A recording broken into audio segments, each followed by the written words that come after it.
Ora viva, sejam bem-vindos ao Clube dos 52. Este é um ciclo de conversas no âmbito dos 10 anos do Observador.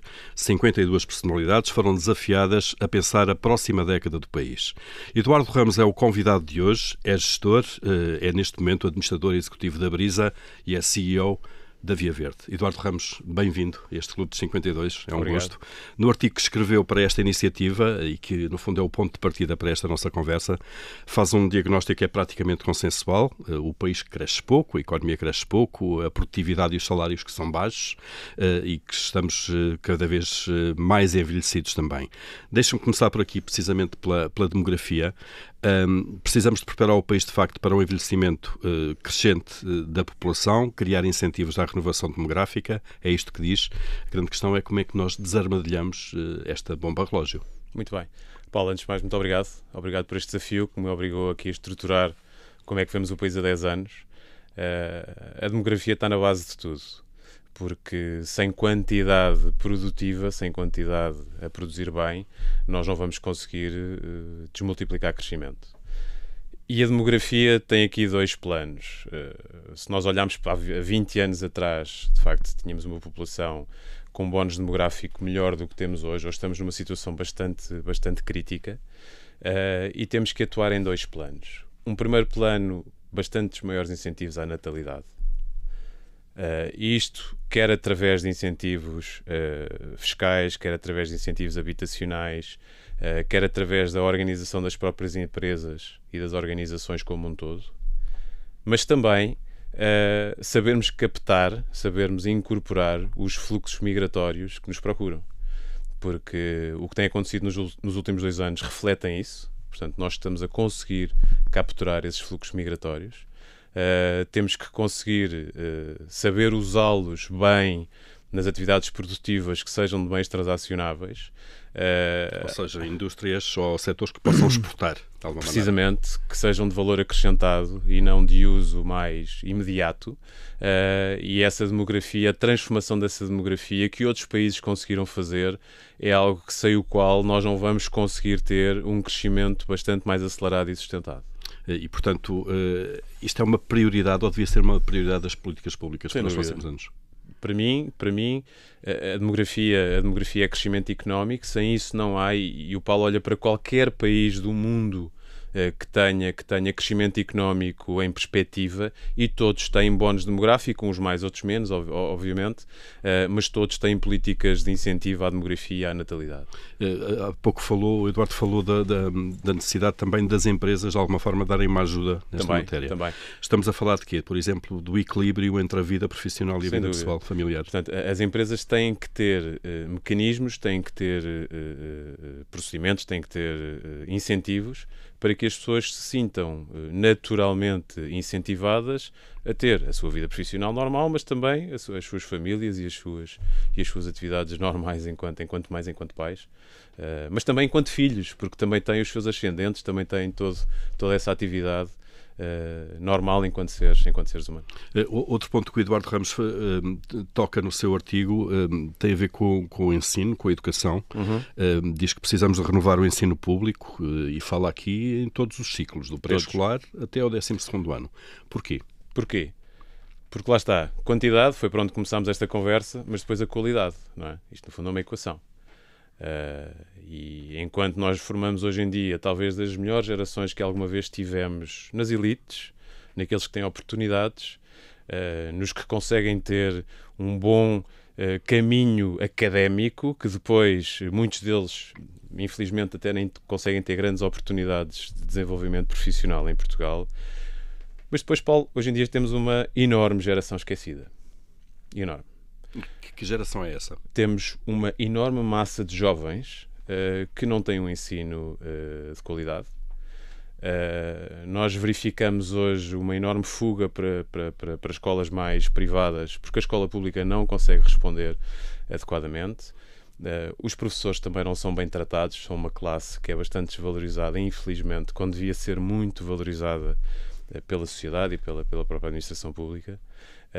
E, portanto, temos uma geração que não consegue sonhar. O elevador social quebrou, E as organizações, as empresas precisam que essa massa de gente não seja esquecida, porque depois isso é terreno fértil para populismos, é terreno fértil para determinadas ideias lavrarem e, obviamente, menor produtividade, menor crescimento. Portanto, voltamos a entrar novamente nesse ciclo produtivo. O que eu defendo e escrevi no artigo é que é preciso uma reformulação deste sistema de ensino para que os jovens tenham incentivos, quer académicos, quer artísticos, quer desportivos, num dia inteiro de vida, da sua vida, não é? Claro. No fundo, um modelo à la americana, se quiser, em que o jovem está incorporado numa comunidade em que vive do início da manhã até meio da tarde, de forma integrada, e que tenha os seus estímulos bem trabalhados, porque hoje ou só tem aulas de manhã ou só tem aulas à tarde, não tem integração no seu desenvolvimento, e depois isso reflete-se, claro, na qualidade com que acabam por ir para o mundo de trabalho e em segundo lugar, com a falta de ambição e com a falta de sonho, e são mais estimulados até pelas redes sociais do que pelo que interessa, na minha opinião, que são livros, conversas estimulantes e desafios intelectuais. E a preparação que nós damos aos nossos jovens é adequada àquilo que as empresas precisam? Estamos a falar de empresas em 2024, no século XXI. Ou temos um ensino demasiado teórico, muito baseado no conhecimento de livros e pouca formação nas chamadas soft skills, se quiser? Sim. Mais uma vez, os que têm oportunidades, as chamadas elites, são muito bem preparados e são bem preparados em todas as suas dimensões. Infelizmente o tal ensino técnico-profissional não é tão desenvolvido como deveria, e existem atividades que precisavam de maior ênfase nessas componentes, mas o nível médio de formação, nomeadamente no ensino público, baixou muito nos últimos anos, nas últimas décadas, sobretudo nas últimas 2 décadas, o que leva a que o nível de qualidade com que esses recursos chegam às organizações decresceu bastante. Na sua atividade profissional, seguramente na Via Verde, que é uma empresa já agora de base tecnológica. Sim. Vocês são uma empresa tecnológica, não sei se consideram como tal, mas sim. Sem dúvida. É isso. Serviço e tecnologia. E vocês, imagino, contratam muitas pessoas, há de haver alguma rotatividade, certamente, para as vossas atividades. Vocês têm dificuldade em encontrar pessoas com o perfil certo para as vossas necessidades? Em Portugal, não. Felizmente, não. Há muita gente boa. Começa a ser difícil encontrar pessoas que estejam disponíveis para ter desafios em Portugal. Nós, felizmente, temos um processo de crescimento que dá ambição às pessoas e, portanto, é de Portugal para o mundo. E, portanto, as pessoas sentem-se cativadas por um processo de crescimento, como sempre, não é? Querendo o seu desenvolvimento profissional. Embora o talento em Portugal seja escasso hoje em dia, porque há mais desafios lá fora do que há cá. Depois, as funções mais de middle management são sempre mais desafiantes, mas de facto, tecnologicamente, Portugal tem uma formação extraordinária ao nível das universidades. Precisamos é de lhes dar uma perspectiva de carreira, de alguma maneira, para eles ficarem. Sim, desenvolvimento profissional e ambição de crescimento. Claro, isso, a questão salarial é essencial também. Sim, a questão salarial depois prende-se muito também com uma carga fiscal gigante que temos em Portugal, não é? Que se liga muito também com a reforma da administração pública, que é fundamental empreendermos. Nos últimos meses temos visto algumas iniciativas nesse sentido, esperemos que continuem esse caminho. E depois os ganhos de produtividade, porque sem ganhos de produtividade é impossível nós conseguimos pagar mais às pessoas. Sentem a concorrência externa na contratação, por exemplo, por talento? Sim. Hoje a luta pelo talento é global. E o talento que sai das nossas universidades, que são das melhores universidades do mundo hoje em dia, quer do ponto de vista das engenharias, quer do ponto de vista da gestão... Temos os rankings internacionais que demonstram isso, concorrem para o mundo, concorrem para Londres, concorrem para Nova Iorque, concorrem... E, portanto, depois, claro, existem sempre questões familiares, questões emocionais, em que alguns acabam por ficar aqui. Mas também lhes faz bem ver mundo e depois acabam uns por regressar, outros não. Portanto, isso não é dramático. Vamos falar agora do ambiente que o país tem ou não tem e da cultura que temos em relação, se quisermos, às empresas, aos empreendedores de uma forma genérica e não apenas aqueles das startups, dos pequenos negócios. Como é que olha para isso? O país, de alguma forma, acarinha ou valoriza as grandes empresas, ou nota-se uma cultura muito avessa ao lucro e ao risco? Não acarinha. O tomador de risco, o empresário, eu sou um gestor profissional, não sou um empresário. Não, isto é, não investe... sim, claro. Obviamente. Claro, mas a sua função é gerir. A minha função é gestor profissional, tenho imenso respeito e acho que é talvez a função mais difícil numa organização, é a função do tomador de risco do empresário. Mas claramente não, portanto, as empresas portuguesas são grandes, algumas, mas depois no contexto internacional têm a dimensão que têm, não é? E não há esse carinho, se quiser, por empresas portuguesas. E depois o sucesso é sempre visto com alguma desconfiança.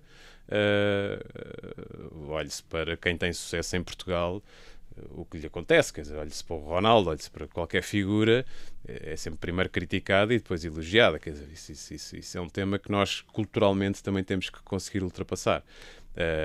As empresas, a tomada de risco, a criação de valor, a geração de emprego, que são fundamentais para o crescimento económico, devem ser, na minha opinião, trabalhadas, ensinadas desde o início da formação educacional de uma pessoa e, portanto, isto faz falta para a criação de riqueza. Sem tomada de risco não há criação de riqueza. É impossível fazê-lo. Depois, obviamente, temos que acautelar distribuição de riqueza por quem tem menos oportunidades, tentar que as desigualdades sociais sejam o menos acentuadas possível e, de facto, garantir que quem não tem capacidade e não tem oportunidades tenha um Estado social que funcione. Como é que se muda esta cultura? Os processos culturais são sempre mais longos, obviamente, e não haverá balas de prata seguramente para resolver estas questões. Mas vai um pouco por aquele caminho que disse há pouco, de uma certa literacia, não direi empresarial, mas económica, para as pessoas perceberem como é que a riqueza, de alguma forma, de uma economia é produzida. Como é que ela se gera, o que é que significam os mecanismos de poupança e de investimento. E, mais uma vez, Paulo, voltamos à base da educação, voltamos à base da escola. E nós, obviamente, podemos estar muito contentes por termos as melhores universidades do mundo para um conjunto de pessoas, mas depois falta-nos olhar para a distribuição normal como um todo, falta-nos olhar para a massa geral da população, que quer queiramos, quer não, hoje está muito esquecida. E isso não vai correr bem. Vamos definhando, se não resolvemos esses problemas. Vamos definhando e vamos criando condições para que as pessoas tenham um nível de espírito crítico mais baixo. E, mais uma vez, crie condições para que fenómenos mais imediatos, mais populistas, acabem por aparecer de forma mais imediata também. Como se tem visto, aliás. No seu artigo, Eduardo, fala também da necessidade de uma reforma da administração pública, que também é daqueles temas que nos vai acompanhando ao longo de muito tempo. Em que sentido é que essa reforma devia ser feita? Na minha opinião, o Estado deve ser um regulador, um definidor de regras muito claro, de excelência, não é? E deve deixar que quem sabe das operações tome conta das mesmas. E, portanto, o Estado deve ter um papel enquadrador da atividade, deve fornecer um conjunto de serviços que a iniciativa privada não consegue, nem tem competências para o fazer. Mas enquanto não fizermos esta reforma, vamos continuar a carregar um conjunto de ineficiências do qual o país não se consegue libertar, e veja-se isso através da dívida pública, sobretudo num contexto em que vamos ter que lidar com o reforço de 2 orçamentos de dívida, ou se quiser, que vão carregar a dívida, que serão inevitáveis. O primeiro é o da defesa. É inevitável o que está a acontecer geopoliticamente, é inevitável, isso vai ter que acontecer. E o segundo, da integração dos migrantes. Os migrantes vão necessitar também de algum apoio do Estado e das empresas, mas também do Estado na criação de contexto para isso, e depois das infraestruturas de base para que tudo funcione, desde as infraestruturas de base de bens públicos para funcionar, com o funcionamento. Enquanto não se trabalhar nesta reforma da administração pública, vamos estar a criar dívida, vamos estar a criar um peso difícil de gerir para o futuro das nossas famílias, dos nossos filhos, dos nossos netos, dificultando o processo de crescimento futuro. Há ainda, voltando agora se calhar um bocadinho ao início da conversa, a tal bomba relógio demográfica. Sim. porque isso significa a prazo despesa pública também, porque o sistema de segurança social, como está desenhado, não suporta o envelhecimento da população. Tem muito a ver com isso, portanto, a solidariedade entre gerações. Como é que nós vamos conseguir assegurar isso daqui a 20, 30, 40 anos, não é? Acha que as pessoas estão alerta para isso? Não estão, Paulo. Não estão. Não estão. Isto vai-se gerindo um bocadinho à vista, não é? E, de facto, olhando para exemplos de outros países que conseguiram fazer aqui pactos de regime que permitiram reformas profundas das nações, o caso da Irlanda é talvez o caso mais conhecido, mas há outros, é necessário. Eu tenho esperança que aconteça ainda, mas eu não perco a esperança, sou um otimista, que existe de facto aqui uma base de apoio social forte, porque sem isso vamos andar na tática de curto prazo e depois os problemas de fundo de facto não se resolvem.